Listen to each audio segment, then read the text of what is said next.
కాంగ్రెస్ ప్రభుత్వాన్ని ప్రజలు గంగా గోదావరిలో కలిపే రోజులు వచ్చాయని మంత్రి మాజీ ఎమ్మెల్యే పుట్ట మధుకర్ విమర్శించారు. ఈ మేరకు బీఆర్ఎస్ పార్టీ అధినేత మాజీ ముఖ్యమంత్రి కేసీఆర్ కు సిట్ నోటీసులు ఇవ్వడాన్ని నిరసిస్తూ ఆదివారం రాష్ట్ర పార్టీ పిలుపు మేరకు రామగిరి మండల కేంద్రంలో బీఆర్ఎస్ పార్టీ చేపట్టిన నిరసన కార్యక్రమంలో మంత్రి మాజీ ఎమ్మెల్యే పుట్ట మధుకర్ పాల్గొన్నారు. ముందుగా నాగపల్లి గ్రామం నుండి బైక్ ర్యాలీగా రామగిరి మండల కేంద్రం సెంటనరీ కాలనీకి చేరుకుని తెలంగాణ సెంటర్ వద్ద ధర్నా చేపట్టి రాష్ట్ర ప్రభుత్వం ముఖ్యమంత్రి రేవంత్ రెడ్డికి వ్యతిరేకంగా పెద్దపీటను నినాదించారు. అనంతరం రాష్ట్ర ప్రభుత్వ దిష్టిబొమ్మ దగ్ధానికి బీఆర్ఎస్ శ్రేణులు ప్రయత్నించగా రామగిరి ఎస్ఐటి శ్రీనివాస్ ఆధ్వర్యంలో పోలీసులు దిష్టిబొమ్మను లాక్కోవడంతో బీఆర్ఎస్ శ్రేణులకు పోలీసులకు మధ్య తోపులాట జరిగింది. చివరకు పోలీసులు దిష్టిబొమ్మను లాక్కొని స్టేషన్ కు తరలించారు.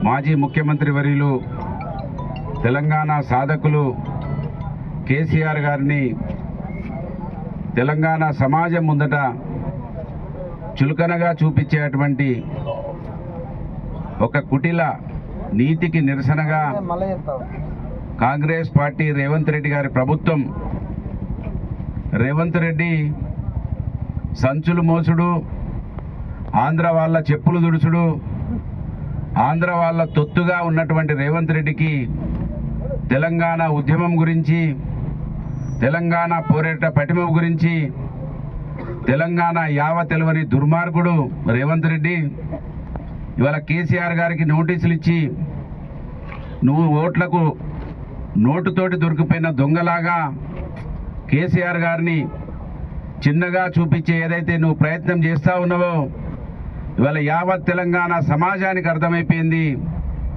కానీ ఇక్కడ ఎవరి మీద నువ్వు అభియోగాలు మోపి ఏదో ఒక నింద మోపి దాన్ని మీద బతకాలని చూసే నీ నీచ మరి ఆలోచనకి యావత్ తెలంగాణ సమాజం తెలుగు తెలిసిన వాళ్ళందరూ కూడా కాంగ్రెస్ ప్రభుత్వం నీతిని ఈ కంప్యూటర్ యుగంలో ఎప్పుడో 20 సంవత్సరాల కిందనో 30 సంవత్సరాల కిందనో కాంగ్రెస్కి ఇట్లుంటుందని అనుకున్న వాళ్ళు ఇవాళ ఓటొచ్చే పిల్లలకు కూడా కాంగ్రెస్ నీతిని చూపించిన దుర్మార్గుడు రేవంత్ రెడ్డి గారు. ఇవాళ చాలా సంతోషం ఏంటంటే పార్టీ పిలుపు మేరకు తెలంగాణ ప్రభుత్వ దిష్టిబొమ్మను దగ్ధం చేయమని మా పార్టీ ఆదేశాల మేరకు ఇక్కడ రామగిరిలో ఈ కార్యక్రమానికి ఇక్కడికి వస్తే పోలీసు వాళ్ళు అనాథ శవాలకు దాన సంస్కరణలు చేస్తారు. ఇక్కడ పోలీసు వాళ్ళే ఆ శవానికి దాన సంస్కరణలు చేసిరు. చాలా సంతోషం.